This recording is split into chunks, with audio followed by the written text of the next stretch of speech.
Hello friends, आपका जेके biology class में स्वागत है।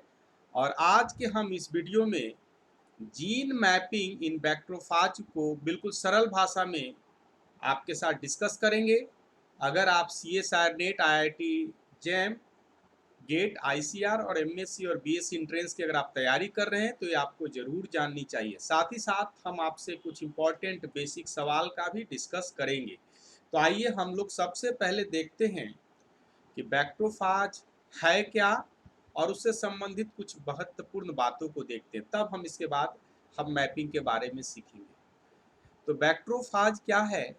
एक टाइप ऑफ वायरस है जो इन्फेक्ट करता है बैक्टीरिया को। यह बैक्टीरियोफाज जो है दूसरे तरह के सेल्स को, जैसे एनिमल सेल्स, प्लांट सेल को इन्फेक्ट नहीं करेगा। ये बैक्टीरियोफाज है, इसका मतलब है ये ऐसा फाज है जो सिर्फ बैक्टीरिया को ही इन्फेक्ट करेगा, इसलिए तो इसको बैक्टीरियोफाज बोला गया है।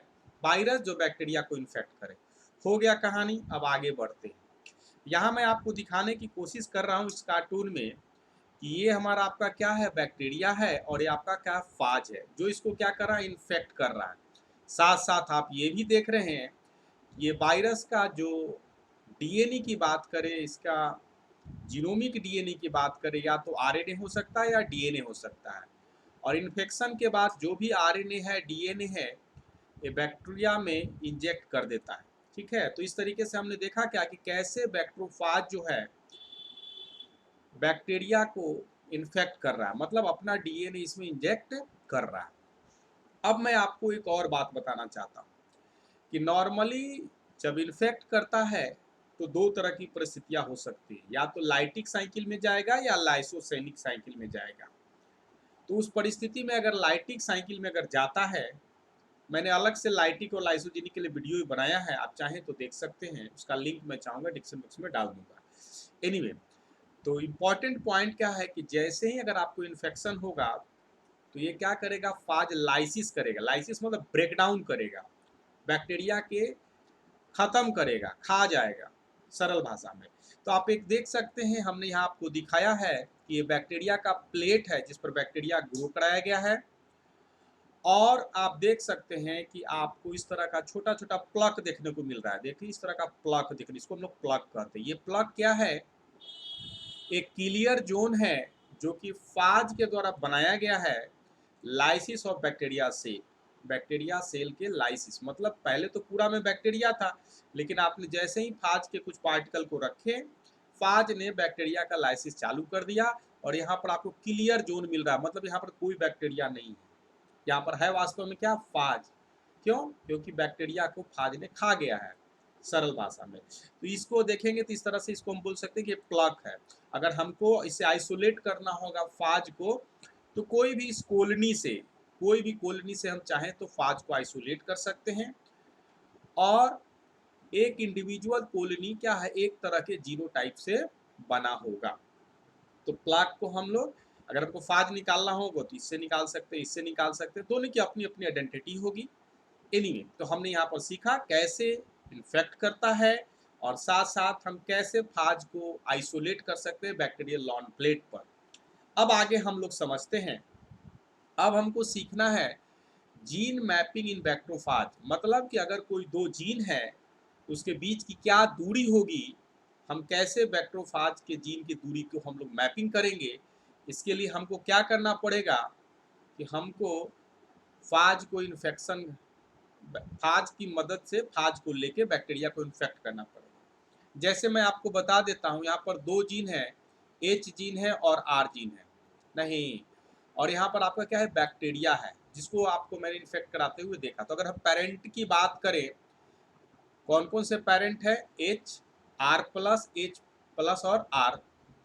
तो यहाँ पर आप पाएंगे कि इस जीनोटाइप वाले अगर इन्फेक्ट करेंगे तो कैसा आपको कॉलोनी देखने को मिलेगा, फाज का कॉलोनी मिलेगा, clear and small, clear and small. सही है, क्लियर एंड स्मॉल। तो आप यहाँ देख सकते हैं, क्लियर है मतलब बिल्कुल साफ सुथरा है, और स्मॉल है।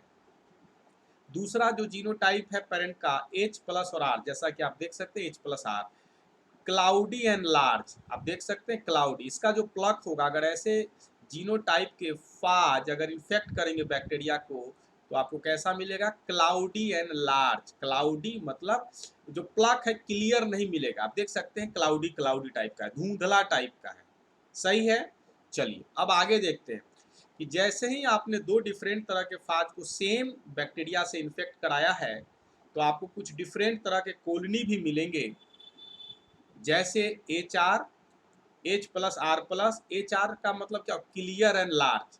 क्लियर एंड लार्ज आप देख सकते हैं, HR क्या है, क्लियर एंड लार्ज। H+R+ क्या हो गया, क्लाउडी एंड स्मॉल।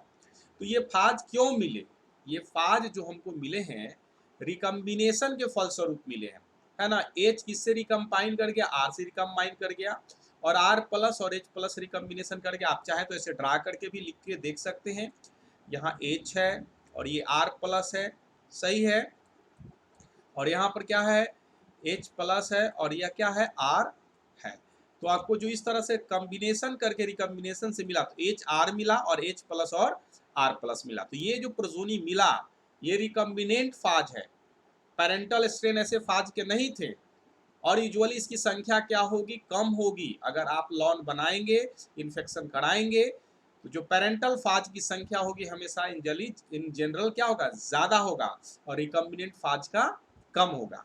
तो करना क्या है, जिस जीन का म्यूटेंट है, सॉरी, जिस जीन को आपको मैपिंग करना है उसको आप इन्फेक्ट करा दीजिए और उसके डिफरेंट तरह के फिनोटाइप को काउंट करना। ये पेरेंटल फिनोटाइप है दोनों, और ये क्या है, रिकम्बिनेंट फिनोटाइप है, जो कि रिकम्बिनेशन के फलस्वरूप से फाज के जीनोटाइप में बदलाव आया है, और उसके वजह से आपको जो प्लग का जो फॉर्मेशन देख रहे हैं, उसके कॉलोनी का फॉर्मेशन देख रहे हैं, वो डिफरेंट टाइप को देखने को मिल रहा है। अब बात करते हैं, मैपिंग की बात करते हैं। तो सबसे पहले अगर आपने काउंट कर लिया, तो मैंने आप एक कॉलोनी को काउंट कर लिया, मान लीजिए कि पूरा जैसे मैंने इन्फेक्शन कराया था और इसे कॉलोनी, बहुत सारे कॉलोनी मिलेंगी, उस कॉलोनी को मैंने काउंट किया, रफली मैंने एक यहाँ पर काउंट करके आपको दिखाया है। तो इस जैसे पेरेंटल कॉलोनी की संख्या HR वाला क्लियर और स्मॉल वाला 42 था, H+R जो था 35 था, और रिकम्बिनेंट कॉलोनी HR और HR और +R+ की जो कॉलोनी की संख्या है 12 और 11 है।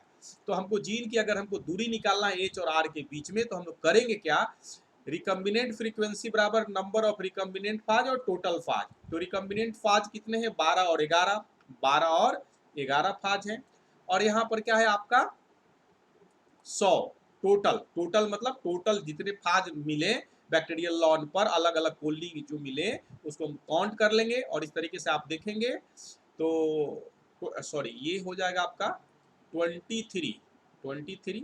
एनीवे मान लीजिए अगर इसको 12 कर देते हैं सीधे, तो 12 कर दीजिए, 12 नंबर है तो टोटल 24 आ जाएगा। 24 बाई डिवाइड करेंगे तो 0.24 आएगा, और इसी को परसेंटेज में व्यक्त करना चाहें तो 100 से गुना कर देंगे तो 24% हो जाएगा, और 24% को हम बोल सकते हैं 24 मैप यूनिट या 24 सेंटीमॉर्गन। क्यों, क्योंकि 1% बराबर 1 सेंटीमॉर्गन या 1 मैप यूनिट हम लोग कहते हैं। जैसा पहले भी आप जानते हैं इक्वेलिटी का जीन मैपिंग करते थे तो हम वहाँ पर इस्तेमाल करते थे। तो इस तरीके से हमने देखा based upon the recombinant colony जो फाज में पता करके आप उसके जीन के बीच की दूरी पता कर सकते हैं।